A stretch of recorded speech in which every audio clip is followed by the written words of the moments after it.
So you want to own a toll road. 50 miles of pristine asphalt cutting through a major metropolitan corridor. Zero inventory. Zero perishable goods. A captive customer base forced to buy your product every single morning just to get to work on time. On paper, it looks like the ultimate infrastructure monopoly. A legalized license to print money, backed by concrete and steel. You sit back, watch the electronic gantries flash, and collect millions in automated cash flow while the public curses your name. It is a beautiful entrepreneurial illusion. Look closer. The reality of private highway ownership is an operational and financial meat grinder. It is a business where a microscopic drop in traffic volume translates to instant insolvency. A game where you deploy billions of dollars up front, only to find yourself entirely at the mercy of shifting political winds, public outrage, and invisible demographic decay. You are not buying a passive utility. You are underwriting a hyper-leveraged debt trap that has routinely bankrupted some of the most sophisticated financial syndicates on Earth. The entry points into the toll road game depend entirely on the scale of your capital stack. At the local tier, you are a municipal contractor operating a single regional bridge or a short private bypass road. The buy-in here sits between $10 million and $50 million. You typically secure a localized design-build-operate concession from a county government. Your market is highly constrained, your pricing power is strictly capped by local statutes, and a single poorly timed construction project on a competing free route can permanently erase your thin margins, straight to the regional tier. The mid-market requires $200 million to $700 million. Here, you are bidding on state-level express lane expansions or major suburban beltway links. You are no longer just laying asphalt. You are integrating complex electronic toll collection networks and dynamic pricing algorithms. At this level, you face massive regulatory scrutiny, multi-year environmental battles, and intense pushback from local commuter coalitions who view your asset as double taxation. Then there is the institutional tier, the global elite. The buy-in starts at $2 billion and scales infinitely upward. This is the domain of sovereign wealth funds, massive infrastructure private equity firms, and global consorties. You are acquiring 75-year leases on entire intercity highway networks or massive multi-state bridge systems. You deal in macroeconomic variables, complex inflation-indexed tariff adjustments, and geopolitical risk. At this scale, you are not running a transportation company. You are managing a sovereign debt instrument disguised as a highway. To understand how a toll road actually extracts wealth, you must look past the physical asphalt and examine the underlying concession agreement.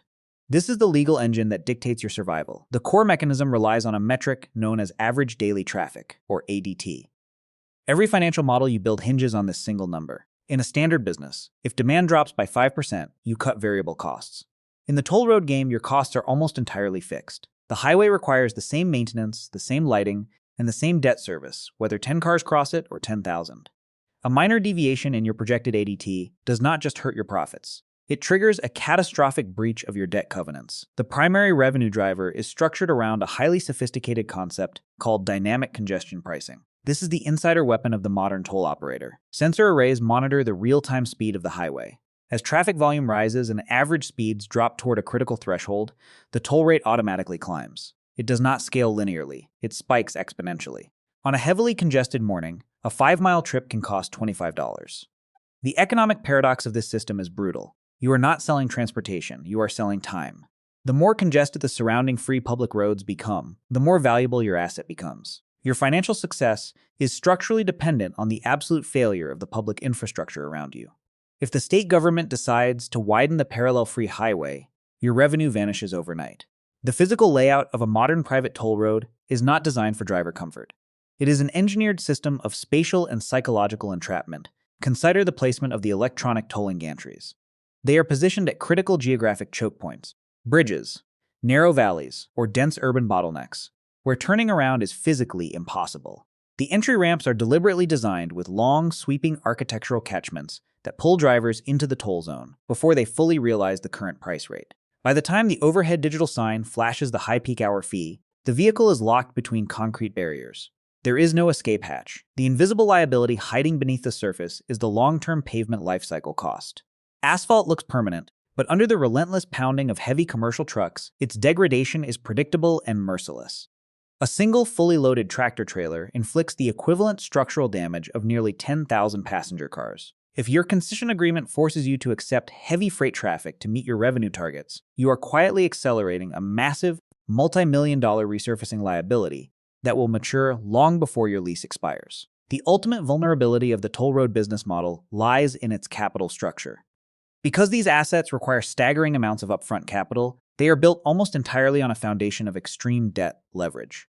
When the traffic models are wrong, the collapse is spectacular. Look at the South Bay Expressway in San Diego. A pristine 10-mile private toll road opened in 2007 to serve a rapidly growing suburban corridor. The private operators assumed real estate development would continue booming indefinitely, driving hundreds of thousands of daily commuters through their gates. Then the subprime mortgage crisis hit. Housing construction halted. Traffic volumes plummeted to a fraction of the forecast. The project was crushed under more than $500 million of senior debt, forcing the operator into Chapter 11 bankruptcy just 3 years after opening. The international stage offers even harsher lessons. Consider the multi-billion-dollar collapse of the Spanish radial toll roads surrounding Madrid. A consortium of private operators constructed a network of expensive toll highways designed to relieve congestion on the existing free public routes. However, the operators wildly overpaid for land acquisition due to aggressive court rulings. When the Eurozone debt crisis struck, cash-strapped commuters abandoned the toll roads entirely, choosing the slower free alternatives. The private consortia collapsed sequentially, leaving the Spanish government holding billions of euros in stranded, toxic infrastructure liabilities. The entire economic reality of owning a toll road collapses into a harsh, immutable balance sheet equation. Your net revenue equals the product of your average daily traffic and your inflation-adjusted tariff rate, minus your fixed debt service and non-discretionary asset lifecycle maintenance. When properly executed in a hyperdense, land-constrained urban corridor, the business can yield a highly lucrative net operating margin of 60 to 70%. Institutions like Australia's Transurban Group have turned this exact mathematical engine into a global empire, controlling vital urban arteries across multiple continents. But the game is strictly rigged for the patient, institutional long-term operator who can withstand decades of macroeconomic volatility. If you enter with high leverage, aggressive traffic forecasts, or a naive belief in stable public policy, the asphalt will swallow your capital without hesitation. The economic systems masking other massive industries are just as cutthroat. Subscribe and turn on notifications so you do not miss our next forensic breakdown of the world's hidden cash cows. The road always wins, but it rarely rewards the amateur.